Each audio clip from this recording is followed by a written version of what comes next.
Welcome to The Explainer. I'm absolutely thrilled you're joining us because today we're unpacking what is undeniably one of the most important geopolitical moves we've seen in the Pacific in decades. We're talking about the recent activation of the Pukpuk Treaty between Papua New Guinea and Australia.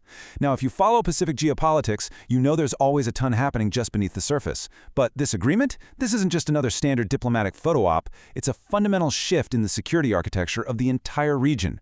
We're going to break down the data, the exact terms of the agreement, and most importantly, the very real impact this is having on the ground.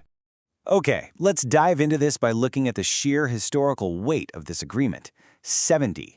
That number represents something massive. For Papua New Guinea, this treaty marks their first ever mutual defense alliance, period. But for Australia, this is their first new mutual defense pact in over 70 years. Just think about that for a second. For 7 decades, Australia hasn't entered into an alliance of this specific magnitude with anyone. That instantly tells you just how incredibly high both nations are prioritizing this relationship right now. To truly understand this treaty, we actually have to look at its name. Pukpuk is the word for crocodile in Tok Pisin, which is the primary lingua franca of PNG. It's a really powerful symbol of strength and resilience in PNG culture, and it perfectly sets the tone for what was actually signed into action in October 2025. You see, this isn't just a loose partnership. The core principle of this newly activated treaty establishes a full mutual defense pact. And what does that mean in practice? It means that if one country is attacked, the other is legally bound to treat it as a direct threat to its own peace and security. They are literally locking shields. Section 1. Inside the Defense Alliance. Let's look at what this actually means beyond the paperwork. The practical provisions of this treaty are vast. We're looking at expanded joint military exercises and deeply integrated intelligence sharing. But I really want to draw your attention to the human element here, because the treaty paves the way for up to thousands of PNG personnel to train and serve right alongside the Australian Defence Force. And this is all backed by a significant Australian investment in PNG's defense capabilities. When we translate these abstract defense concepts into everyday reality, we're talking about modern training, brand new equipment, and very real career opportunities for the youth in Papua New Guinea in defense and related industries. It's an investment in people just as much as it is an investment in security. Section 2. The Geopolitical Chessboard. Now, it's impossible to talk about a treaty of this scale without zooming out to the macro level to ask the urgent question, why now? Well, the Pacific has rapidly evolved into this major arena of geopolitical competition involving Australia, the United States, and China. And within this complex web, Papua New Guinea sits in a strategically vital location. From Australia's perspective, they view PNG as their absolute most important neighbor. By activating this treaty, Australia is actively working to lock in this relationship before other global powers can gain too much ground in the region. It's a classic geopolitical maneuver where geography meets strategic alliances. So, the crucial point is how this is all being framed by PNG's leadership. Prime Minister James Marape has been incredibly clear on his position, stating repeatedly that this treaty strengthens PNG's sovereignty rather than compromising it. For Marape and his government, this alliance brings in essential practical security benefits. Because remember, PNG is currently dealing with serious internal challenges. We're talking domestic tribal violence and broader law and order issues. Having the backing, the training, and the resources of Australia is viewed by the current administration as an absolutely critical tool to secure their own nation internally. However, not everyone shares that exact same optimism.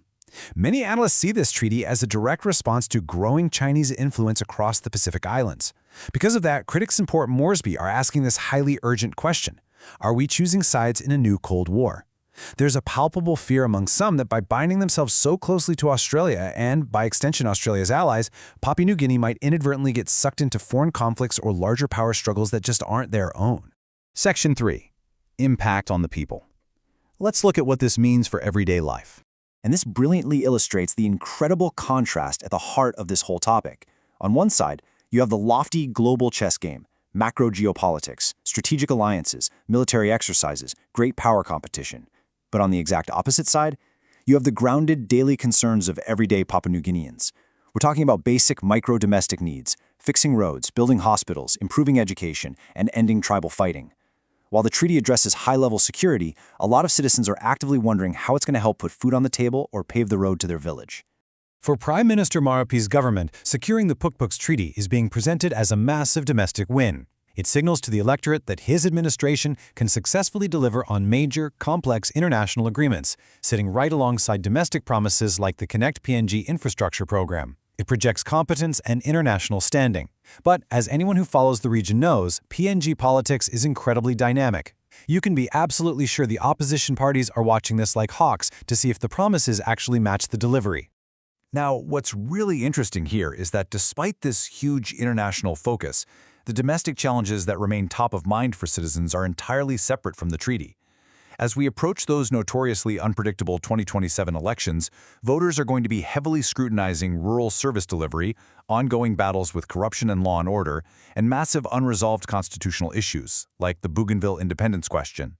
The Pukpuk Treaty is a massive achievement, no doubt, but it doesn't instantly erase these deeply ingrained domestic challenges.